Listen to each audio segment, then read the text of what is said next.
I don't understand this podcasting thing. How come you boys can't have those keg parties and chase the girls like all the other nice boys do? Y'all are nerds.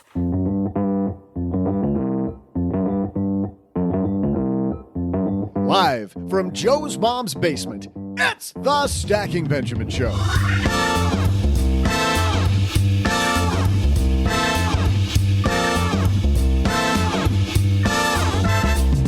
I'm Joe's mom's neighbor, Doug, and according to Joe's mom's crazy holiday calendar, it's Spunky Old Broads Day, which is the perfect holiday for Joe and OG and their guests. On today's show, we welcome the blogger behind Fly to FI and co-host of the FI show, Cody Berman. And from lenpenzo.com, it's Lin-Manuel Miranda. He's busy bathing in his extra money from Mary Poppins Returns and taking Hamilton on the road. Nah. It's just our own Len Penzo. Boring. Today, they're talking about a popular financial piece that addresses being poor.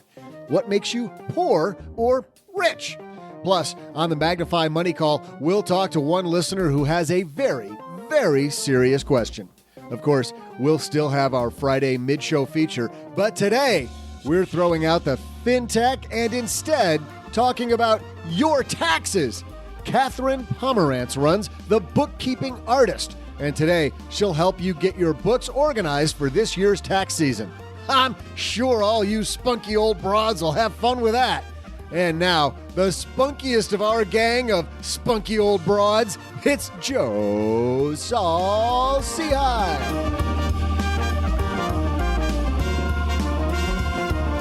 Of course, on a day we have Spunky Old Broad Day. Who makes up these holidays, by the way?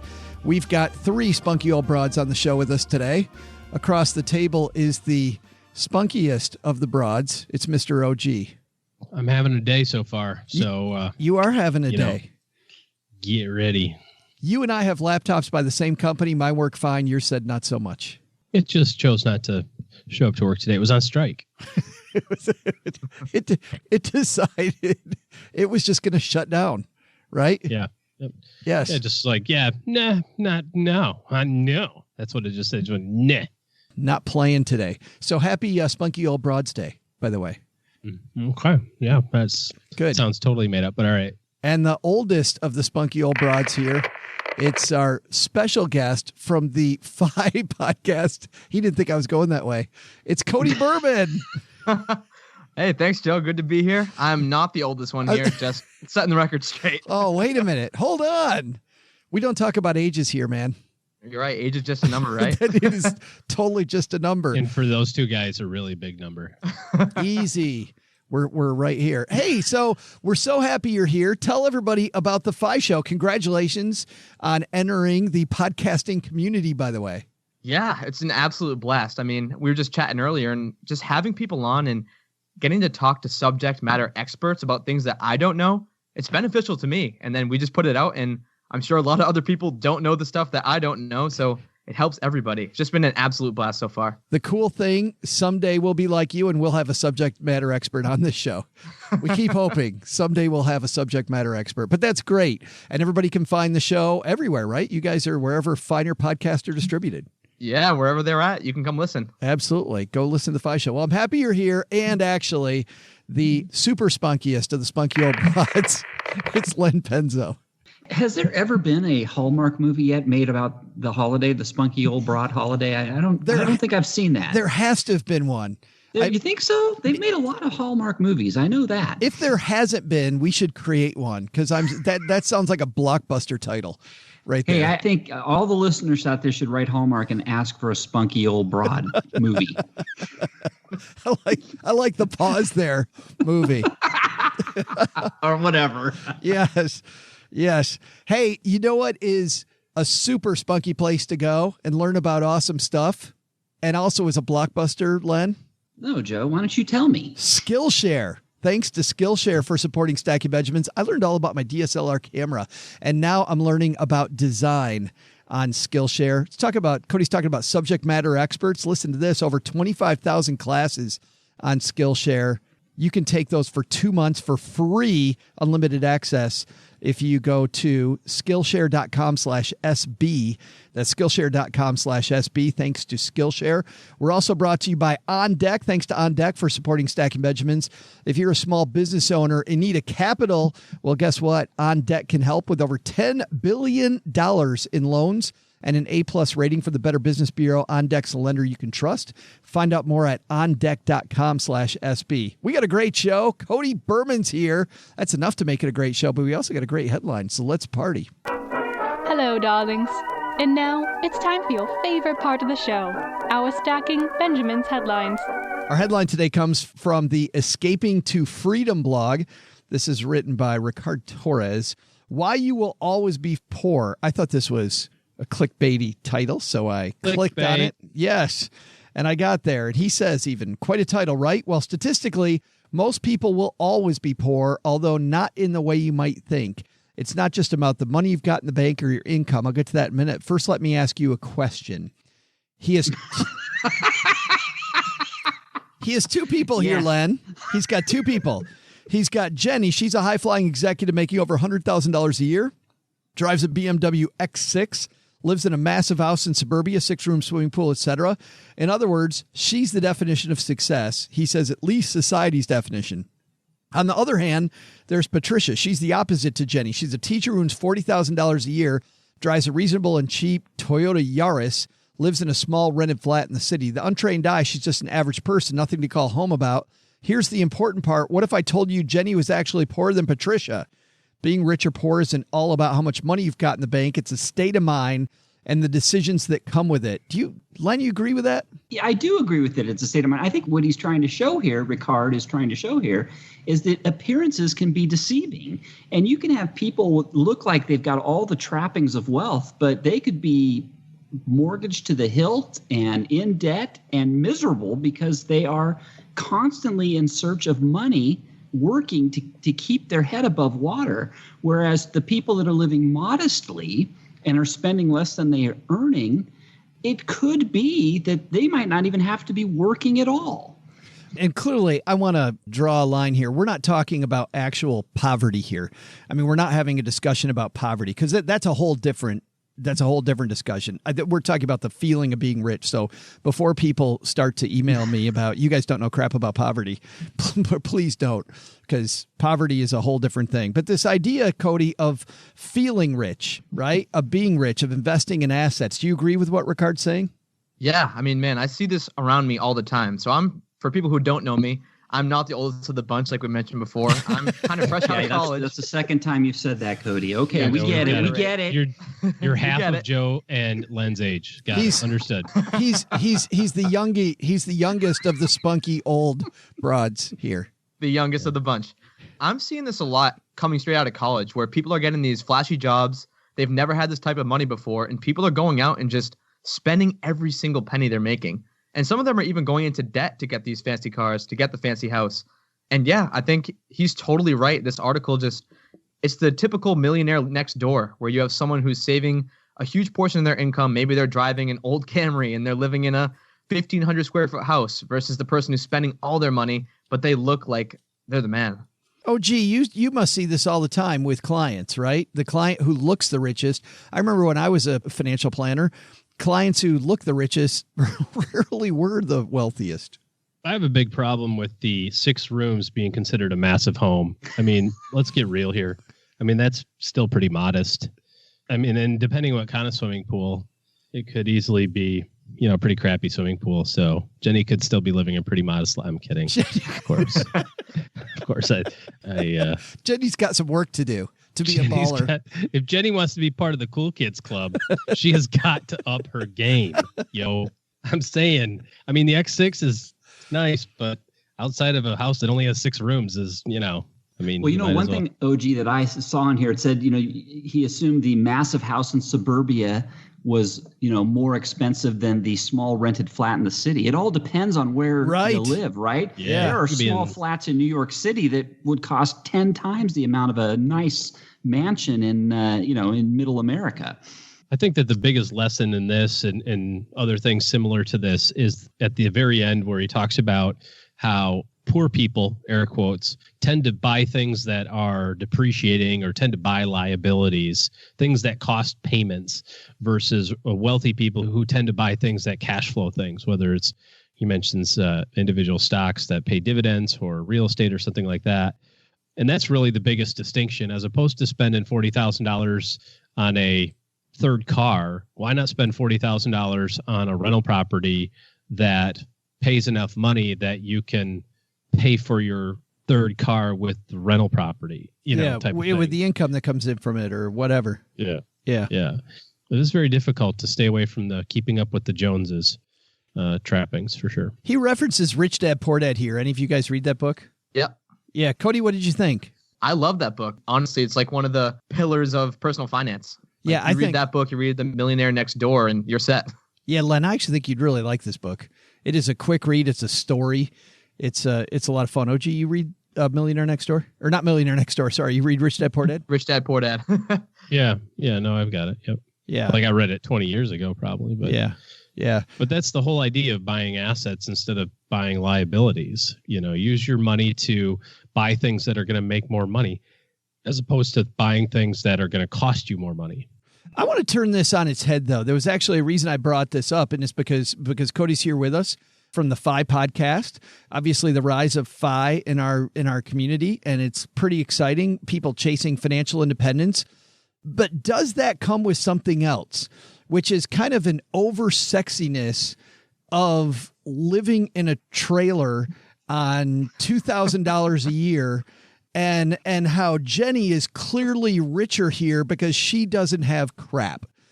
And the person who has stuff is wealthier. Like, have we seen, it just seems to me sometimes like the pendulum swung the other way completely in the financial community. And now, my clothes are too expensive because I got them at a thrift store instead of making them. Len, what do you think? Oh man! All right, that was a little jab at the FI community there, Joe. well, no, it's not. It isn't. And listen, I mean, I'm on board with the FI mission, and I think it's important. I'm just saying that I see a lot of articles like this. I'm seeing a lot of pieces like this, and then I see a lot of people embracing the sexiness of, well, okay, you buy your stuff at thrift stores, and then that's not sexy enough. You know what I mean? We got to go further and further. I mean, Len, are you seeing that or not? It does seem that way. It's all relative, though. It's all relative to income. And this article keeps going back to spend less than you earn.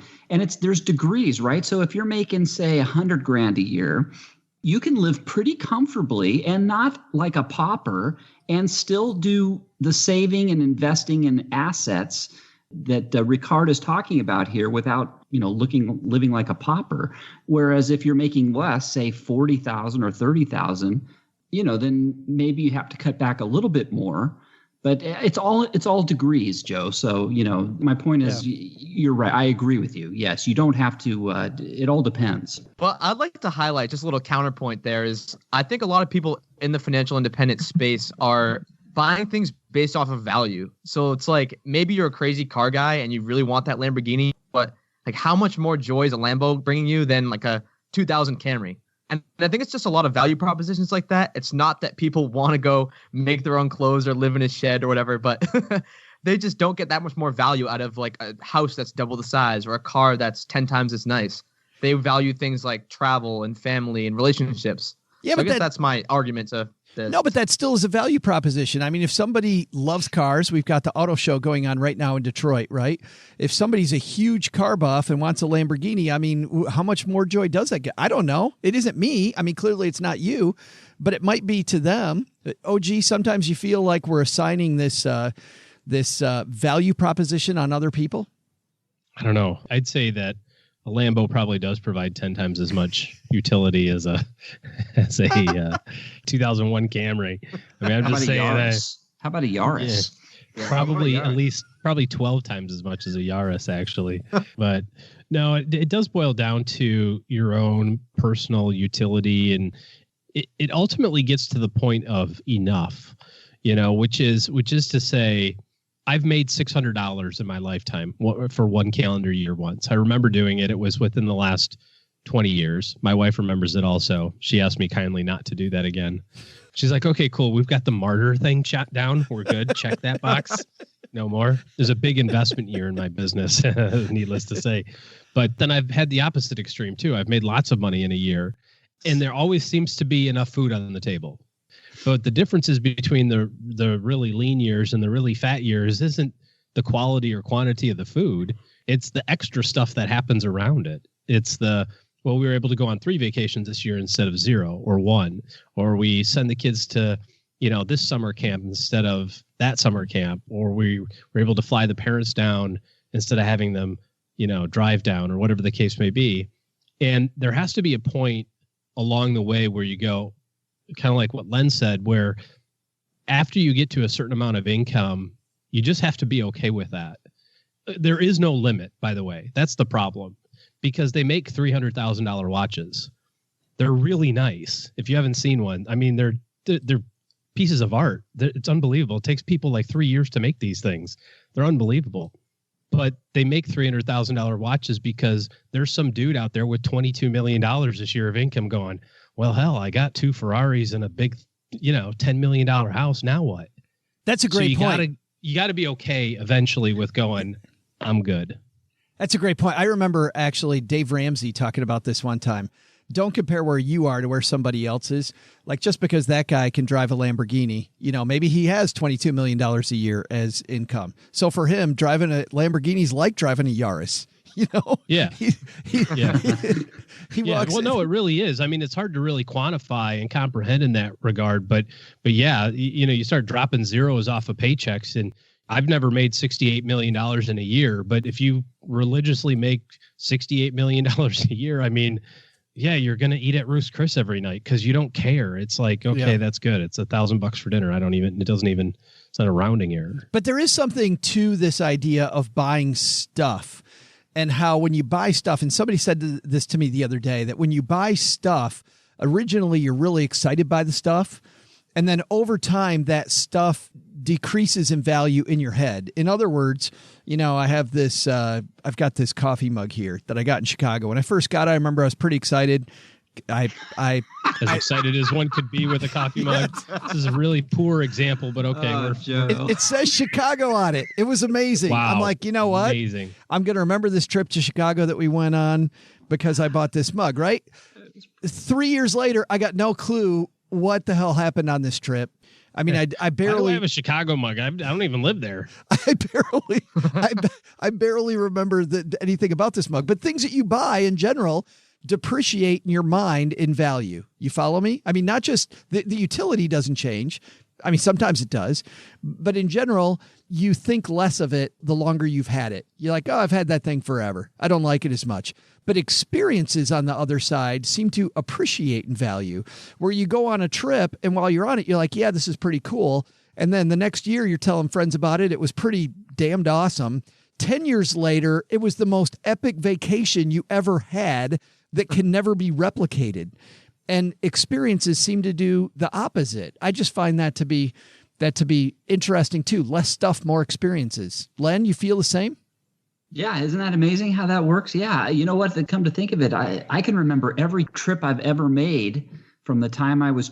Some really fun trips, just road trips across country with my buddies. I can remember all kinds of stuff, where the bars we went to and the fun. I mean, everything. And you're right. And that, but I can't tell you what I bought, some of the trinkets and stuff I bought 20 years ago, 25 years ago. That's absolutely correct. I think experiences are much more valuable. I remember trips, Lemon, that were crappy at the time, and now they're the most hilarious stories ever. Yeah, no, that's you could exactly. Yeah. That's a great, I don't know who brought that up. That's brilliant. That is absolutely brilliant. I thought it was. I wish it was me. But Cody, what do you think? Yeah, and something that I want to just tag on to this conversation, because it's helped me tremendously in just like reframing my whole financial mindset, is trying to think of like money you're spending in units of time. And when you like think about how long you worked to get that money, to get like whatever that car is, like, is it really worth 2 years of my working life to get this thing? Or is it really whatever it is, even if it's a cup of coffee, like, is it worth 2 hours of work to get this cup of coffee? Even though that would be terrible earnings, $2.50 per hour, or whatever. Right. But you get the point. Like, when you kind of reframe it like that, you're like, oh my God, like, I'm wasting so much of the time that I worked to make this money to spend it on something that I'm going to forget 10 years down the road. Hey, Cody, it's even worse if you're buying it if you're using debt to buy it. Then you're saying, let's say, oh my God, I have to work 2 years to pay for that down the road still. That's even worse. Debt to buy your $2.50 coffee, Len? Yeah. Yeah, or that debt to... Yeah, that's real poverty. Hey, have you been to Starbucks lately? Yeah, I could... That's my retirement plan is I'm buying everything on margin. Going to buy everything on margin. Yeah. And then put all your investments in the ProShares 2X S&P 500 bear. Or bull, depending on the minute. Right. just on margin. Just bet it all on margin. Right. Twice. You only got to be right 3 times, and then you're good. Perfect. That's crazy. Guatemala. Big takeaway from this story, Len? Appearances can be deceiving. Yeah. OG? 6 rooms is not a big house. And Cody, you're the guest. You get the last word. Money is a tool. Money isn't something that you should want to just get a big pile of. You want money to work for you, not against you. In just a moment, we're going to have a special feature instead of our Friday FinTech segment. Catherine Pomerantz getting ready to come down to the basement and help you with your taxes. Taxes are especially important if you're a small business owner, because if you don't think about your taxes ahead of time, that can make your cash flow struggle. There's lots of things, as you know, that can make your cash flow struggle as a business owner. Thanks to On Deck for supporting Stacky Benjamins. If you're a small business owner, do you need capital to manage your cash flow, to purchase inventory, upgrade your office space maybe? Getting access to capital is incredibly challenging for small business owners, and most traditional banks, they lack the technology and resources to truly understand a small business. On Deck is 100% committed to small business owners with fast, easy, and tailored financing. In fact, what's cool is if you go to the On Deck website, you'll see not only how On Deck is 100% focused on small business and the timeline from when they were first created in 2007 to the type of people that they work with. If you click on the Why On Deck link and look at their customer success stories, you'll see stories like the story of Donald Coolidge and his business partner who met while serving in the Marines, and then talking about how they went to college for computer science, began building and marketing some small mobile applications before they founded a company called Majestic Apps. Donald's founded several companies and has used On Deck to help him along the way. So whether it's a term loan or a line of credit, their loan specialist can help you secure the funding you need. In fact, you can get a free consultation with one of their U.S.-based loan specialists to talk through exactly what you might need and won't need. You'll get a decision in minutes and funding in as fast as 24 hours, and they don't require any business collateral. Their application process is simple, and it's not going to impact your personal credit. So with over $10 billion in loans and an A+ rating from the Better Business Bureau, On Deck is a lender you can trust. As I mentioned, if you're a Stacky Benjamins listener, On Deck is offering a free consultation with one of their U.S.-based loan specialists. For more information, head to ondeck.com/SB. That'll take you right where you need to go instead of just to the front page. Ondeck.com/SB for a free consultation.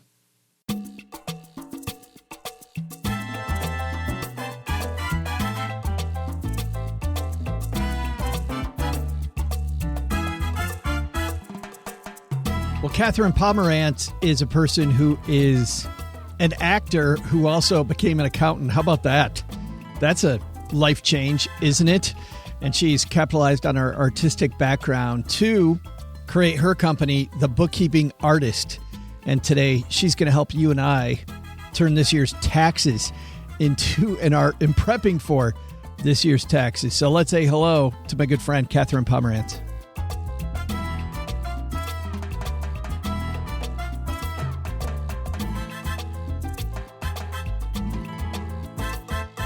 And coming down the stairs, one of my favorite people, Catherine Pomerantz is here. How are you?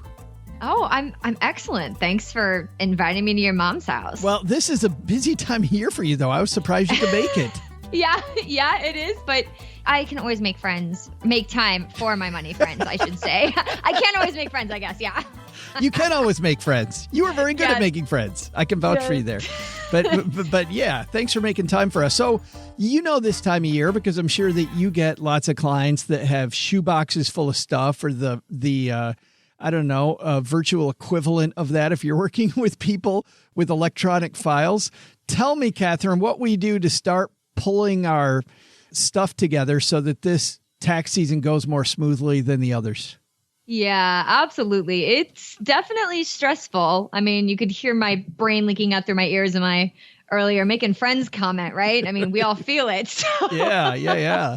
I always like to say, okay, forgive me if I start to get more woo-woo than, your typical accountant, but bookkeeping is much more about our habits and our mindset than it is about any particular app or system or hacking it together. So truly, I think the best part of tax prep is to have a good tax plan. So the first thing you should do is read about this year's tax changes.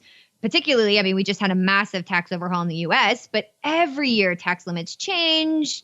Some credits will expire, different things will go out of style. Who knows? And you may have jumped a tax bracket. And especially if it's the latter, especially if you're self-employed, you need to make sure you have enough saved for taxes now, because even if you file an extension, you still owe that money on the due date or risk additional fees and interest. And that is the number one cause of stress for people coming to me who tell me, well, I haven't filed my taxes because I was afraid I was going to owe money. Oh. Well, you're still going to owe that money. And now everything is much more worse and much more stressful. So very first thing is just plan for it. So that way we can remove some of the stress. You might owe, let's just get that out of the way. Just get it going right away. Get moving from that. So, it sounds like by that you're saying, Catherine, you're not reading just to read. You're reading so that you're informed about exactly what you need to keep and what you don't need to keep and why it's important. Yes, absolutely. Absolutely. Everything about money, whether it's bookkeeping, for business, for taxes, anything, you have to have a goal and a plan in mind, because otherwise work is just work, right? If you don't know where you're going, all work is awful and terrifying and boring, especially with taxes, right? There's strict, complicated rules. So if you do not know what you need to prioritize, it is overwhelming and it just won't get done. And that's true with bookkeeping as it is with anything to do with money, budgeting, getting out of debt. It's all the same processes and habits, right? Hate to break it to you. So let's get to the geeky stuff, though, because I used to tell people back in the day, and it's been a long time since I was a financial planner, but, keep a basket next to the door. When tax stuff comes in, just put it in the basket. So at the very least, it's all together. Now we get a lot of this stuff via email. How do we make sure that when a client of yours comes to see you, that client actually is prepared? Yeah, I do love me some apps, I will admit. I really love apps like HubDoc or Receipt Bank. They're very comparable. That allows you to literally forward emailed receipts or take a picture and scan the receipt all to the same place. It collects it. It sorts it into files. It'll even pull the line items from you and push it to your accounting file. If you're doing that level of business, but if you're not actually running a business and you just need to keep stuff organized, I like Google Docs, honestly. Just take a picture, attach it in a Google Doc, file stuff that way. Same thing, take a screenshot of the email or attach the email attachment in Google Docs and file it electronically. It's actually in the tax code now. They're finally catching on. You do not need paperwork, actual physical paper. It can be electronic, and that is just as good. And hey, so much less cluttered. Love that. So much faster. Is this going to be a tougher year for you or an easier year for you with all the tax changes? Ooh, yes and no. Easier because all the above. Yeah, all the above, right? Less individuals will need to itemize. That's definitely going to be the case. But I like businesses, and we've been doing a lot more planning and work and running numbers to see, hey, does it still make sense that we are the same structure that we were based on these new rulings? The corporate tax rate came down. The pass-through rules are all wonky with the specified trade or business rules. So there's a lot more work involved in determining what is the best plan for me and how should I best get going, for lack of getting more specific, because, that's very personal questions. So I can't talk about that here. No, but it sounds like it's going to be a little bit more difficult this year, but the long range, it should be easier. Oh, absolutely. Absolutely. And that's always the goal, right? It's always difficult in the short term, especially with new clients coming to me. You're coming to me because you got a mess and we got to get it cleaned up. And that is going to be painful no matter which way you slice it, no matter what the plan is. But when you systemize and move forward, that's really what I love. I love cleaning up the mess to make it really, really easy with lots of good daily, weekly, monthly habits that keep the bookkeeping moving, keep it going, make tax time every time. So it's easy. When it actually hits, it's already done. You did the work. Well, it's funny, you and I talking right at the head of tax time when everybody's thinking about this, but in July, people aren't thinking about this.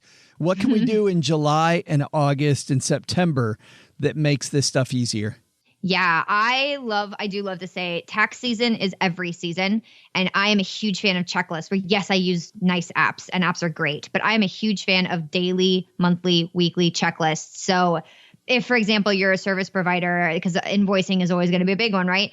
Every day, sit down, track your billable hours, send your invoices. Every week, pay your bills, follow up on invoices that aren't paid. Every month, then take that bank statement, compare it to your records, compare it to your budget, and see where you landed. See what's going on in that month. Make sure that month is clean, and then make the plan for next month. Make your numbers better. Keep moving forward. Bookkeeping is about tax prep, but it is just as much about business planning and just like keeping your brain straight. Numbers are data, right? And there's nothing we can't do with good data. So tax season's every season, and little tiny daily habits like that make the entire process just painless. You work with a lot of creative people, and I'm sure most of those creative people, because the creative people I've known have thought this way, is that this stuff is so boring and it is so not me and it's over my head. And yet you and I know that numbers tell a story. Is it just teaching people the language of numbers, love? I don't know. Yeah. Yes, I always use an acronym when I'm first working with someone, and it's LET, L-E-T, let money work for you is how I teach people to remember it. I tell people that money is a language, it is energy, and it is a teammate. And understanding those three facets of money and how it communicates with you as it is a language, and how cash flow works, where it's the energy and it's always moving and it's always got to be put to work, and how it's a teammate, how you have an emotional relationship with it, and you should treat it with respect and it'll respect you back. Understanding those three facets, I know, I'm so woo-woo, right? Okay, but we work with creative brains here. Right. Yeah. I mean, that's how you get people there, because people don't hear people talk about money this way, and then they go, what the hell are you talking about? This is my credit card debt we're talking about, Catherine. Yeah, but credit card debt is big and scary. And so if you understand the three facets of how money can play along with you and you let it do its job, it's going to be a much easier, and it becomes a lot more fun. That's why I always say start with your tax plan, because if you've got a goal and you know where you're going, it no longer feels like work. I'm just, crushing my goals. I'm measuring my goals. I'm working with my money to meet my goals. And that's what bookkeeping is a lot of fun. It's because you get to do that every day and you get to see your progress. So I know I'm biased, but yeah, I was going to say, you're the only person I know who gets me fired up about bookkeeping. Nobody else in that realm. You're doing God's work. Thanks. But Catherine, where do people find you if people need help? Absolutely. Oh my gosh. You can always reach me at bookkeepingartist.com. That's my website. I am on Facebook under the Bookkeeping Artist. And if you want to dive into a lot of this material, I actually have a summit that is live and it's free and it will be recorded and you can access it all the time to learn more about money. And that is moneymakingartists.com. If you're the creative brain and you're not on board with me and my woo-woo, go and watch some of those interviews. You'll see Joe. I was going to say, go watch other people's woo-woo. You can see my woo-woo. You and I talked on Monday and you can still see that. So yeah, absolutely. So you can find me, follow me, any of those places. That's where I hang out. And if you're walking the dog or you're on your commute, we've got you covered. Head to our show notes page at stackingbenjamins.com and we'll hook you up with all those links Catherine talked about. Catherine, thanks for hanging out with us a little bit today. Thank you. Hey there, trivia fans. I'm Joe's mom's neighbor, Doug, and wow! These four spunky old broads, Joe, OG, Len, and even Cody, we'll call him an honorary spunky old broad today, they actually brought it with that discussion, didn't they? Let's see if they can bring it with today's trivia question. When you think of the originally spunky old broads, you naturally think of Joe's mom's favorite show, The Golden Girls. Well, that show brought home great ratings and created enough fans that the comedy series is still shown in syndication years after it's gone off air. Here's the question. According to CelebrityNetWorth.com, stars B. Arthur, Rue McClanahan, Estelle Getty, and Betty White all made tons of money acting in the series. B. Arthur's net worth is listed at $8 million, Rue McClanahan at $5 million, Estelle Getty at $8 million. But here's the question. What's Betty White's net worth? I'll be back after these spunky old broads formulate their guesses.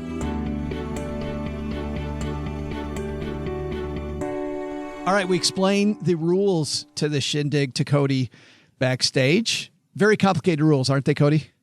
Oh, real complicated. I don't know if I can handle it, Joe.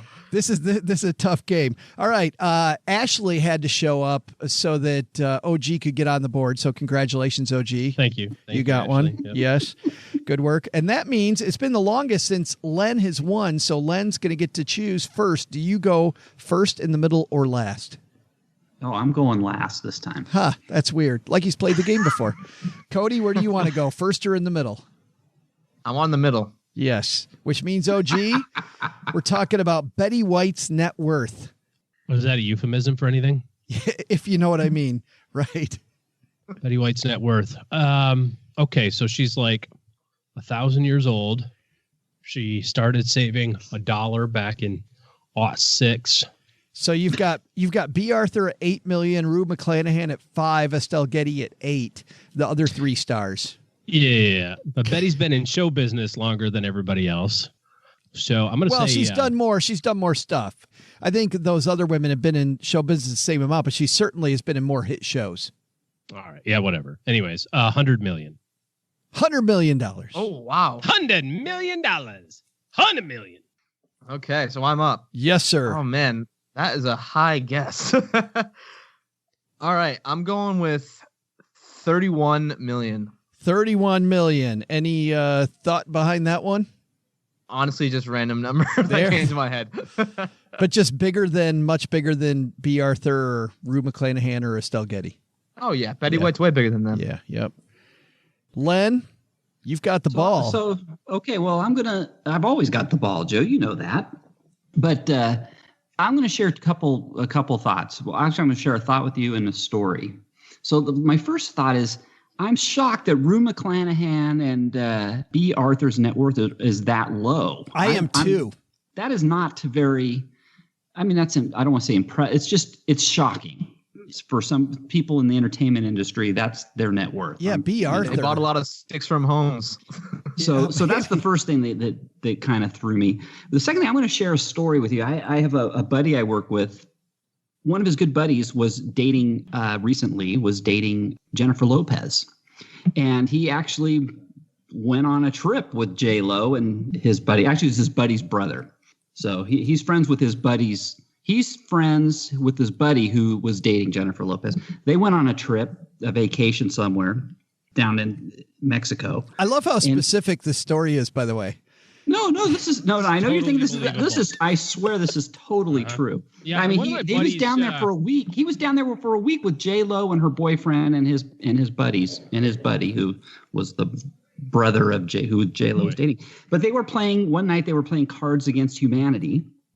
They were just kind of talking back and forth. And he tells me, he goes, J-Lo just says, I need to make, I think he said $5 million more, and her net worth would be $1 billion. Wow. That's what she said. So, I mean, just to put that in perspective, and I believe that. I totally believe that J-Lo's net worth is probably pushing $1 billion. Okay. I'll get changed to a guy like you. So, yeah. So anyway, I think B. Arthur's net worth of $8 million is ridiculously low. I do believe J-Lo's probably worth $1 billion or very close to it. I would say Betty White is worth somewhere. Here's the thing. I think it really comes down to, I think it's more than 100 million. I'm going to say, I'll give you some breathing room there, OG. I'm going to say $140 million. $140 million. By the way, according to CelebrityNetWorth.com, which, by the way, these are all, guesses. And by the way, the way we got to Celebrity Net Worth was through Time. So Time was quoting them, and then we went to the site. So I'd never heard of Celebrity Net Worth, but if Time was quoting them, I thought, okay, we have a reasonable source. They're showing Jennifer Lopez at $400 million, but she's making $40 million a year currently. So well, but they weren't playing Cards Against Humanity with her either down in Mexico. So yes, that's right. So stuff it, CelebrityNetWorth.com. All right, so we've got $31 million for Cody, $140 million for Len, $100 million for OG. Let's see how that works.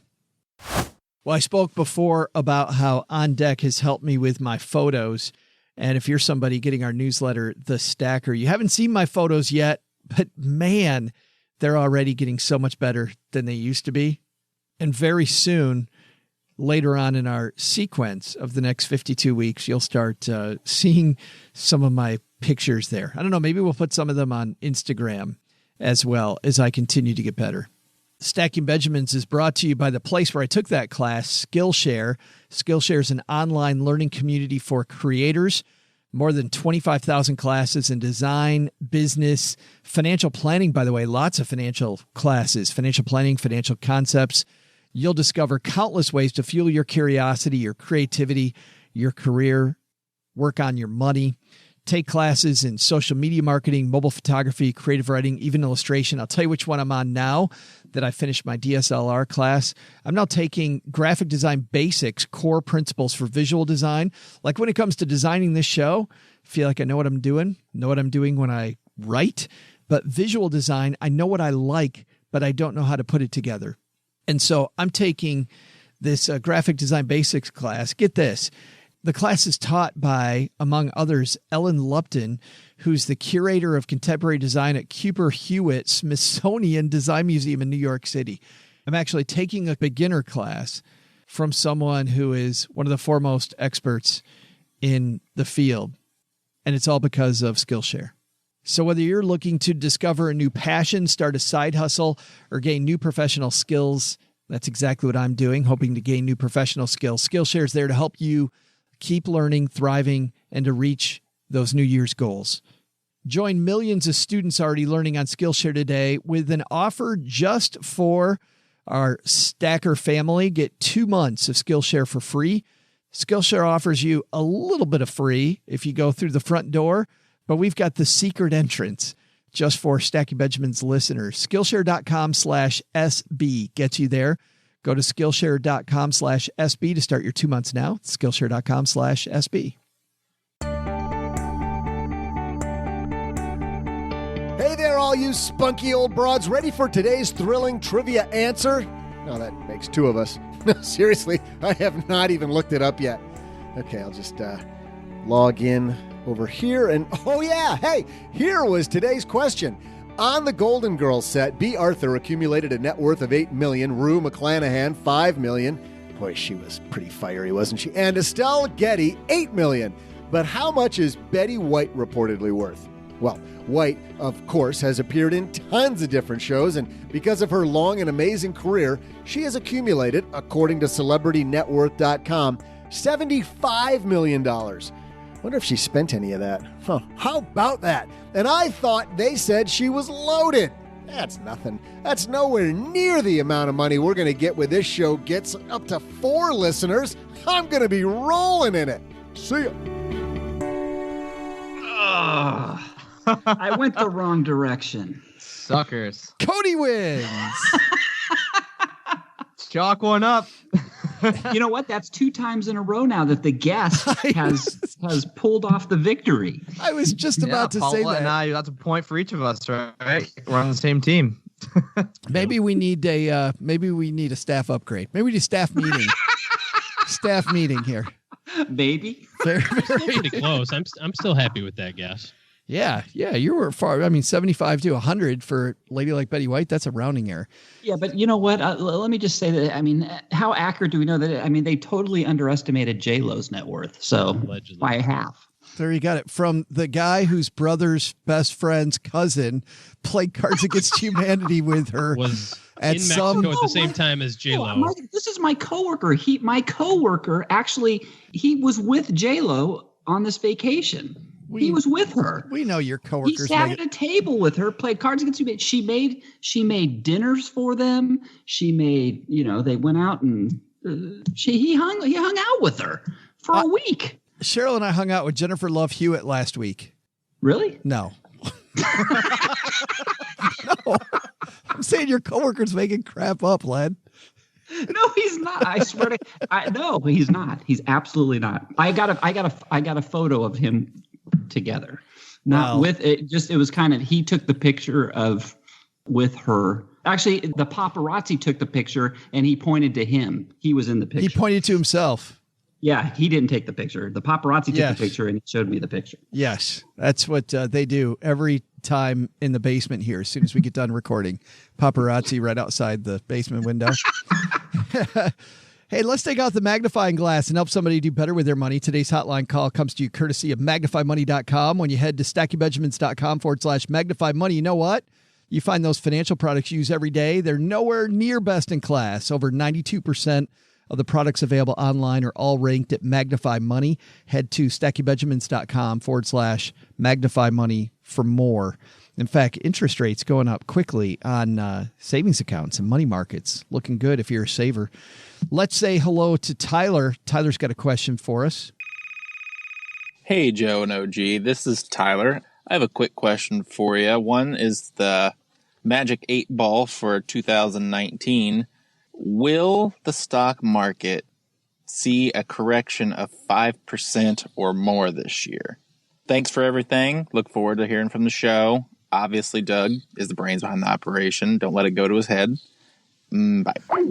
We got a few things here. First, I'm not sure that we do Magic 8 Ball requests. If you send us $5, Tyler, then maybe we'll talk. But Magic 8 Ball request, this thing costs, Len, what'd you say, like $12.95? Yeah, it was like $12, so I have $14 at Amazon. Yeah. So Tyler, two choices: send us $5, or go buy your own 8 Ball. What does he think? We're like the Magic 8 Ball, a podcast now? No, I'm kidding. And OG, let's talk about this. Tyler used the words 5% and correction together.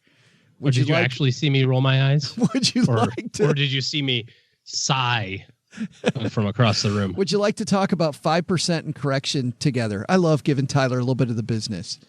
They don't belong in the same sentence. I mean, correction technically is defined as 10%, right? So I don't know what he's asking here. He's asking two questions in one. Is it going to go down by 10 or is it going to go down by 5? Yes, it will. The market, maybe in that order. The market in an average year. I think it's something like every 2 years there's a 10%, right? Actually, in a year, OG. The average intra-year decline is 14.5%. And according to JP Morgan. A lot more bouncing around. But Tyler, basically normal. But Tyler, this one time, we will ask the Magic 8 Ball. Well, we'll ask Len if it's okay if we ask the Magic 8 Ball. I don't own the Magic 8 Ball. So, Len, can he ask that question in the Magic 8 Ball? Will the market go down 5% this year? Let's find out.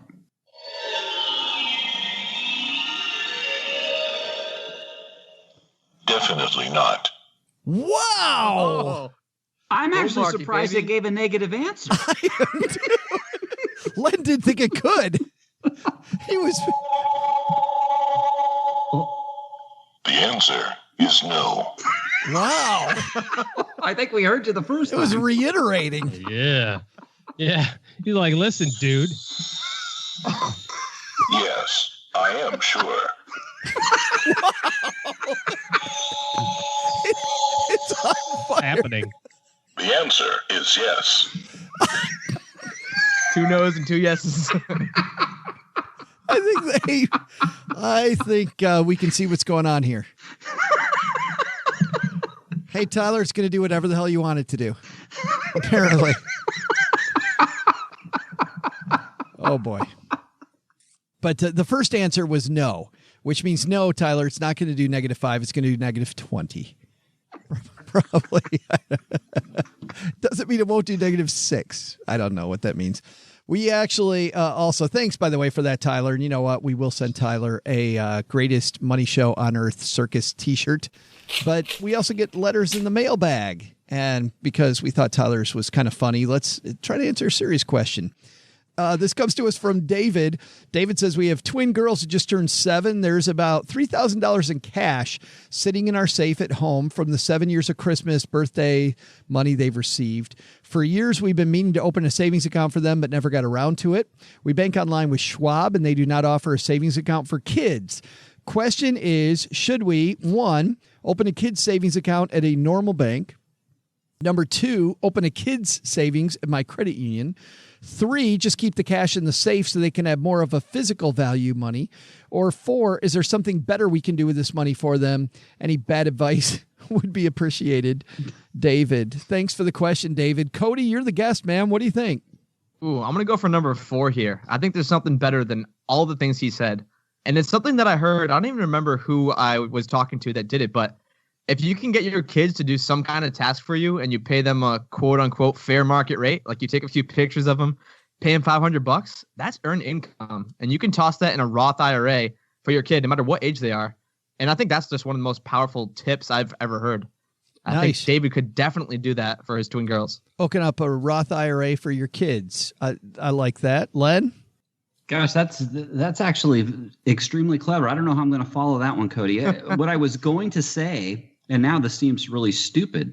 I don't know how much these kids are going to save. I thought these kids were just going to save on their own, save their allowance or whatever. And if that's the case, which maybe it's not, but if you're just going to let them say, hey, here's your allowance, and if you want to save some of that, I would say create the bank of dad, and you keep the money for them, and you pay them interest, and pay them some ridiculous interest amount, like 25% or 50%.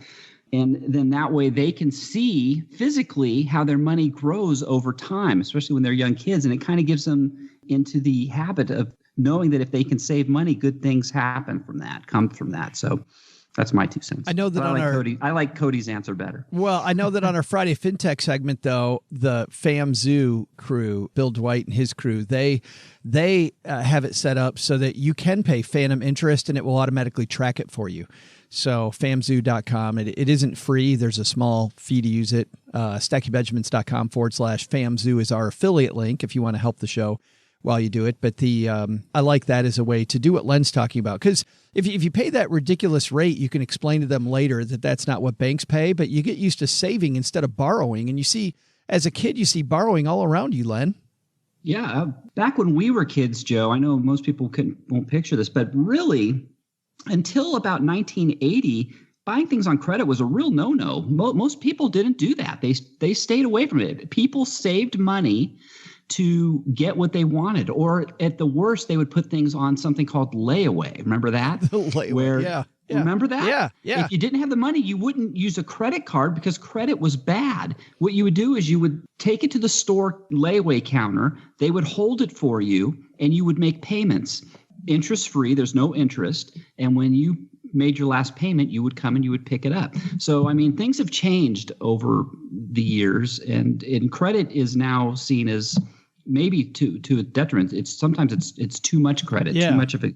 So, and it just the saving, the installation of savings in us has gone away. So it's just good to teach your kids that savings, there's something good about saving. Yeah. I love that. OG, what do you think? What should he do here?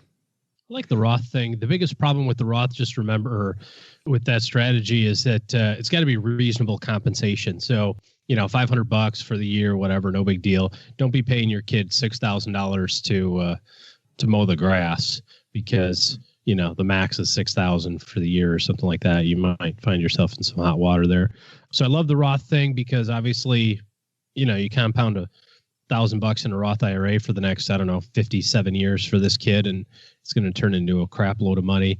Like paying the kid interest, we use in our house kind of a a third rule, and I round generously on my thirds. My kids get a third of the money that they earn through earnings or Christmas or birthdays or whatever they get to spend on whatever they want to spend it on. A third of it they have to put in their bank account, and a third of it they have to invest. And we use Stockpile, which is a company that I really like. It's not exceptionally inexpensive. It's 99 cents a trade, so it can get kind of pricey if you buy a whole bunch of stuff. But Stockpile is specifically designed for kids, I think, because it shows them the brands that they're buying.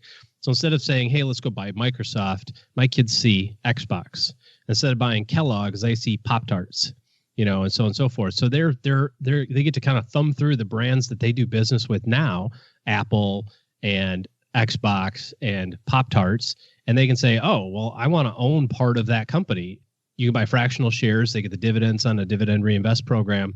And then I make sure to highlight the fact that their savings account and their investment accounts are approximately the same in balance now, but their savings account pays them 2 cents per quarter of interest, yet they earn, whatever it is, $3 a quarter of dividends from their stock. Even if the stock is going up or down, I highlight the dividends that they're earning that get reinvested. So I think it's probably the right answer to maybe do a little bit of everything. Oh, geez. Parenting style there. You notice that? Sugar and video games. What could go wrong? There it is. We give them some Pop-Tarts, set them in front of the Xbox. Bam. They're on Twitch, if you want to follow them on Twitch for their Fortnite skills. Oh, I thought Twitch is what they do after all those Pop-Tarts. That too. Gotcha. It's a verb and a noun. it's all the above. Thanks for the letter, David. If you have a letter for us or you'd like to call into the Magnify Money line, StackyBenjamins.com. Click on the link that says questions for the show, and we'll have all the ways there that you can interface with us. But Tyler, because he called, if you call, you get the greatest money show on earth t-shirt. So just bribing them with t-shirts, Len. That's what you do. Gosh, I wish I had a t-shirt like that. Oh, man. There it is. Richie, send Len a t-shirt. That's Len's pay for the whole year right there. Gets a t-shirt. I'm a large, Richie. Let's talk about what's going on where you guys live. Len, what's happening at lenpenzo.com? Hey, just in time for taxes. There's 7 tips that everybody needs to follow if they want to avoid getting audited. I love this time of year. I said very tongue-in-cheek. Yuck. That's great. And that's at lenpenzo.com. Cody, thanks for hanging out. I had a great time. Thanks for having me. I'm so happy you were here to save the show. It was awesome. And Paula's going to high-five you, too, because you put her back in the lead when it comes to the trivia contest. What's coming up soon on the Fi Show? Yeah, so on the Fi Show, we have a bunch of awesome guests coming up, just keeping the show rolling, keep talking about financial independence. And something that's interesting I actually wanted to highlight, just want to share with you guys, you caught me on a pretty special day in my life, is I put in my 2-week notice to my corporate job today, and I'm going full-blown rogue entrepreneur. Fantastic. Good for you. Good for you. Cody is going to live in a tent. Could be as miserable as the rest of us. That's right. You see how happy we are here in my mom's basement? Yay. Yeah. No, that is you guys awesome. can come in my shed. I'll make your clothes. Exactly. That is perfect. And he'll make fun of us if we bring in clothes from... No, I'm kidding. That's awesome. And everybody go listen to the Fi Show. You'll find it where you're listening to the show right here. Oh, gee, what do you got coming up next? Oh, my goodness. We just got back from a wonderful trip that maybe we can talk about another time, but down to the islands, man. So we did that, going to California this week. We've got our big West Coast trip coming in a couple of weeks, so that's fun. We do. It just seems like American takes all of my money right now. American Airlines. American Airlines, it is. You are BFFs. Yeah. It's a one-way street right now. I don't get a lot of love from them. But I think American Airlines, it's always a one-way street. They like it that way. All right. That's going to do it for today. Doug, take it from here, man. What should we have learned today? So, what did we learn today? First, take some advice from our discussion. Want to be wealthy? Spend more time accumulating assets instead of stuff that's going to be like a noose around your neck. You don't need all that stuff. You'll probably be happier, and you'll only spend money when it's actually meaningful. Second, worried about all the changes in this year's tax code? Take some advice from Catherine Pomerantz and start early. You won't regret it. But the big lesson? Don't tease Len Penzo on Spunky Old Broads Day. As the oldest of the spunky old broads, he can get surly. Go ahead, Len. Take your new and improved Magic 8-Ball and go home. See if I care, dude. Man, he's cranky. Special thanks to Cody Berman for joining us. You'll find his podcast, The FI Guys, wherever you're listening to this show. Thanks also to Catherine Pomerantz for joining us. Need a good bookkeeper in your corner? You'll find Catherine at bookkeepingartist.com. Len Penzo appears courtesy of lenpenzo.com. This show was created by Joe Salcihai, produced by Richie Rutter-Reese, and engineered by the amazing Steve Stewart. Online, visit us on Twitter at @SBenjaminsCast or on our Facebook page. I'm Joe's mom's neighbor, Doug, and I'm pretty much the guy in charge of everything around here. Trust me, this well-oiled machine didn't get like this all by itself. SB Podcasts may receive payment on the show from sponsors and guests in the form of books, giveaway items, discounts, or other remuneration. There's no way you would take advice from these dorks, but like Joe's mom always says, don't take advice from people you don't know. This show is for entertainment purposes only, and before making any financial moves, consult with a real financial advisor. And thanks to all of you spunky old broads for listening. We'll see you next week back here with another show Monday where we'll feature more amazing guests and, of course, the world's best trivia. Why else are you listening? See ya!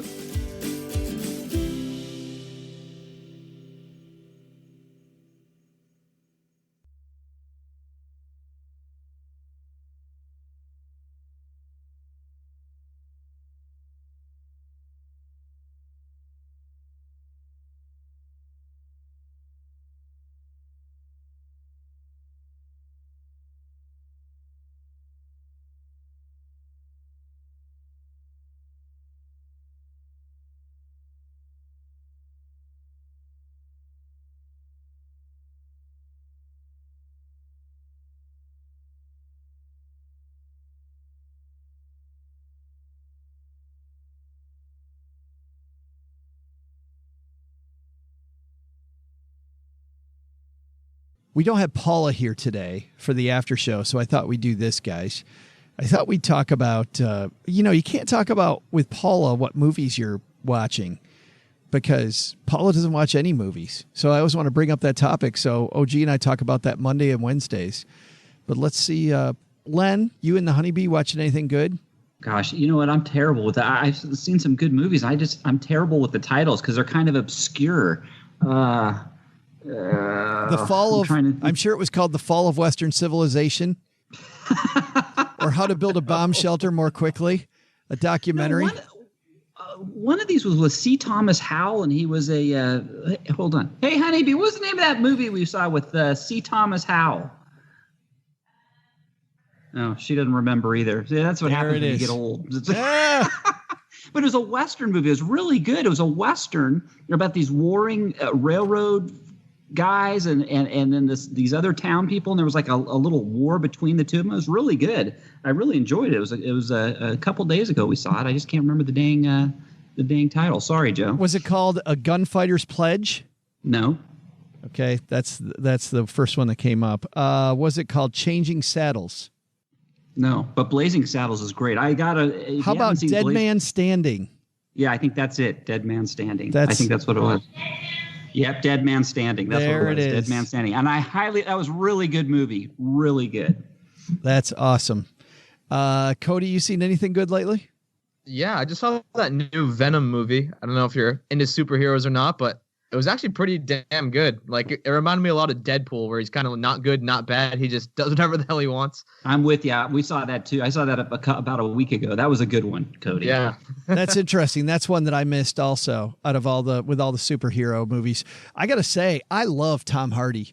Yeah, Tom Hardy's awesome. He's such a great actor. Yeah. Yep. I just pulled that up, by the way. Michelle Williams is in it also. Yep. She plays Anne Weighing.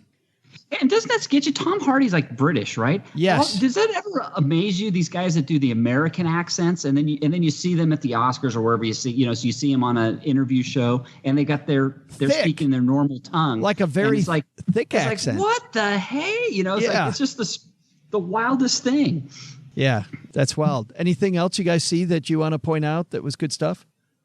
Not anything recent. No, nothing's coming to mind. Any good TV? Nothing. Boy, this is the best. Crickets. This is the best after show ever. OG, greatest after show. Fantastic. Glad you guys are here.